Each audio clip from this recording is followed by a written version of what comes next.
Hello class 11th students. आज मैं आपको हॉर्नबिल जो आपकी बुक है क्लास 11th में इंग्लिश की, उसका first chapter the portrait of a lady पढ़ा रही हूँ और इसके राइटर है खुशवंत सिंह। मैं पूरी कोशिश करूँगी कि हिंदी में आपको अच्छी तरह से इस चैप्टर को समझा सकूँ ताकि आप इसकी स्टोरी को कभी भी ना भूल पाएँ। My grandmother, like everybody's grandmother, was an old woman. जैसे सबकी दादी माँ होती हैं वैसे ही मेरी दादी माँ भी एक बूढ़ी महिला थी। She had been old, वो बूढ़ी रही हैं, wrinkled for the 20 years that I had known her, और पिछले 20 सालों से वैसी ही वो झुर्रीदार उनका चेहरा रहा है। चेहरे पर झुर्रियाँ पड़ जाती हैं बुढ़ापे में, आपने देखा ही होगा, वैसे ही झुर्रीदार उनका चेहरा दिखता है। पिछले 20 सालों से लगातार वैसी ही दिख रही हैं वो। People said that she had once been young and pretty and had even had a husband. और लोग कहते हैं कि एक समय वो बहुत नौजवान और सुंदर थी और साथ ही साथ क्या था, उनके एक पति भी थे। But that was hard to believe, लेकिन खुशवंत सिंह को इस बात का विश्वास नहीं होता। My grandfather's portrait hung above the mantelpiece in the drawing room. चूँकि अब इनके ग्रैंडफादर या दादाजी जो थे दुनिया में नहीं थे रहे, तो क्या था कि उनकी एक बहुत बड़ी पोर्ट्रेट यानी जो फ़ोटो होती है वो लगी हुई थी, जो कि ड्राइंग रूम में एक जगह होती है, मेंटल पीस कहते हैं उसको, यानी दीवार पे कुछ ऐसी जगह बनाई जाती है जहाँ पर बनी हुई रहती है, जहाँ पर आप जो है अपने सजावट की चीज़ें रखते हो, सजाते हो वहाँ पर। उसी तरह से इनके दादाजी की फ़ोटो भी उस मेंटल पीस पे रखी हुई थी। और साथ ही साथ क्या था, ही वोर अ बिग टर्बन, और जो तस्वीर थी उनकी उसका डिस्क्रिप्शन दिया है इन्होंने कि उनकी तस्वीर जो थी वो उसमें वो बड़ी सी टर्बन यानी पगड़ी जो होती है वो बांध रखी थी उन्होंने, एंड लूज फिटिंग क्लोज, और ढीले ढाले कपड़े पहन रखे थे। His long and white beard covered the best part of his chest, और उनकी लंबी सफ़ेद दाढ़ी जो थी उससे उनका सीने का ज़्यादातर हिस्सा कवर्ड था, यानी जो दाढ़ी में बाल होते हैं उसके कारण उनका पूरा सीना ढक गया था। And he looked at least 100 years old, और वो तो लगभग 100 वर्ष की उम्र के दिखाई देते थे फ़ोटो में। He did not look the sort of person who would have a wife or children. उनको उनकी जो लुक थी, जैसा वो दिख रहे थे, वैसा देखकर ऐसा लगता था जैसे इनकी कभी पत्नी और बच्चे तो नहीं रहे होंगे। And he looked as if he could only have lots and lots of grandchildren. उनकी तस्वीर देखकर ऐसा लगता था कि इनके अब बच्चे तो नहीं होंगे, बस पोते पोतियाँ बहुत सारे होंगे। As for my grand mother being young and pretty, और जहाँ तक मेरी दादी की बात है कि वो कभी नौजवान और सुंदर रही होंगी, the thought was almost revolting, इनको तो इस बात पर विश्वास ही नहीं होता था। She often told us the games she used to play as a child, वो अक्सर ये बोला करती थी, खुशवंत सिंह को बताया करती थी कि जब वो छोटी थी तो कौन कौन से गेम्स खेला करती थी। That seemed quite absurd and undignified on her part, और ऐसा लगता जब वो ये सब अपने बचपन की बातें बताती थी तो इनको बड़ा बेकार लगता था ये सब सुनकर, और उनको लगता था कि ये बहुत अच्छी बात नहीं है, ख़ास तौर पे उनके लिए। And we treated it like the fables of the prophet that she used to tell us, और इनको दादी जो अपनी बचपन की कहानी सुनाती थी ना, वो कहानियाँ इनको ठीक वैसे ही लगता था जैसे कोई कहानी पढ़ते हैं हम, है ना, सच्चाई उसमें नहीं होती। तो खुशवंत सिंह को भी ऐसे ही लगता था कि दादी के बचपन की जो बातें हैं ना, वो कहानी है, वो सच्चाई नहीं है। She had always been short fat and slightly bent. वो हमेशा ही थोड़ी कम छोटे कद की और थोड़ी हेल्दी सी, और साथ ही साथ क्या था, थोड़ी झुकी हुई थी। बुढ़ापे के कारण आपने देखा होगा बहुत सारे लोग जो है वो उम्र ज़्यादा हो जाती है तो झुक जाते हैं, तो ये इनका भी जो व्यक्तित्व था ऐसे ही थोड़ा झुका हुआ सा था। Her face was crisscross of wrinkle running from everywhere to everywhere। और चेहरे पर इतनी झुर्रियाँ थी कि कौन सी झुर्री किधर से किधर जा रही है पता भी नहीं चलता था। यानी पूरे चेहरा झुर्रियों से भरा था। झुर्रियों पे आप समझते हैं ना, निशान जो होते हैं बुढ़ापे में आ जाते हैं शरीर पर और चेहरे पर, वो। No, we were certain that she always been as we had known her।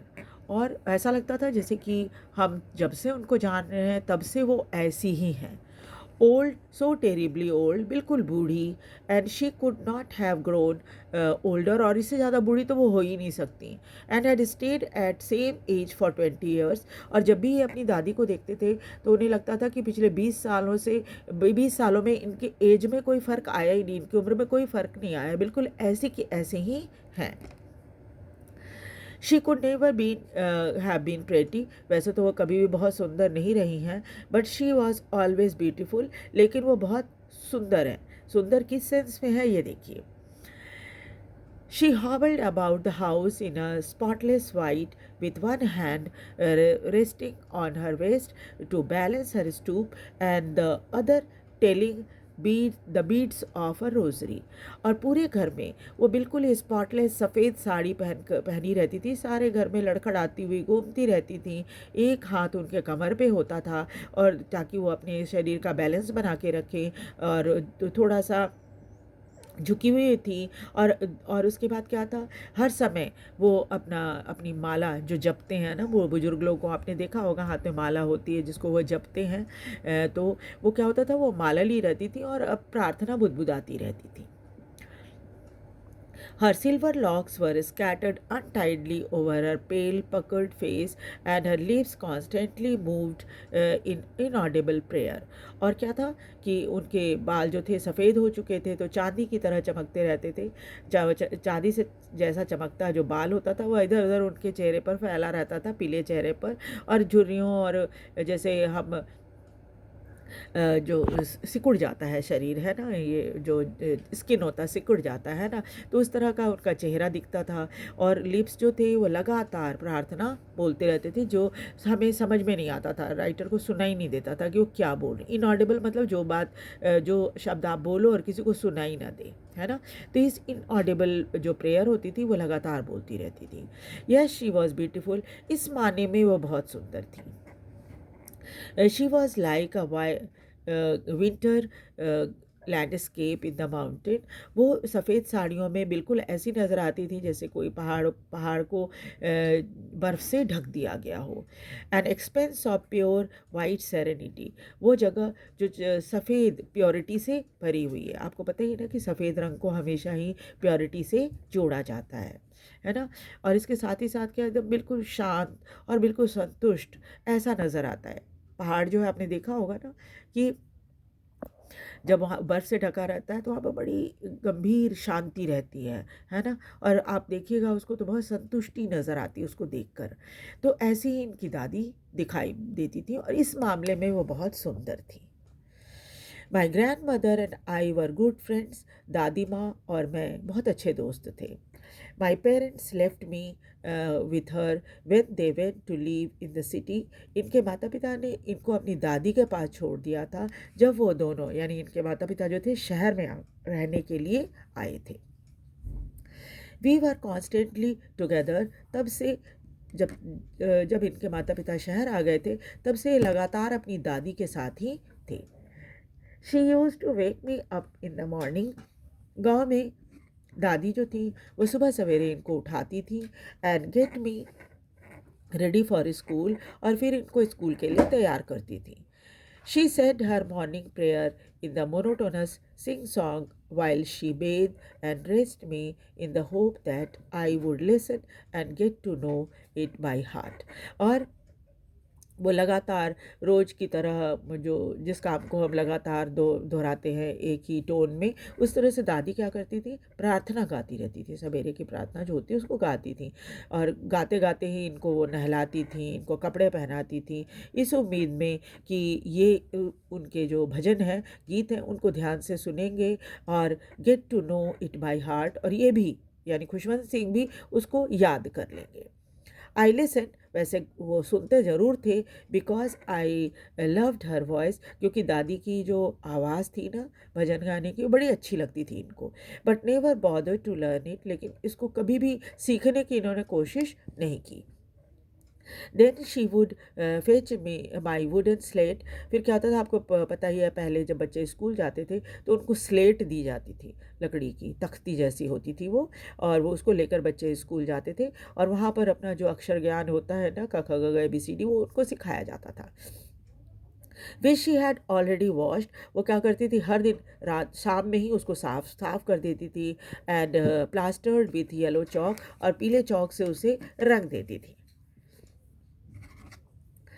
और tiny earthen ink pot and a red pen, tie them all in a bundle and hand it to me। और इसके साथ क्या करती थी वो कि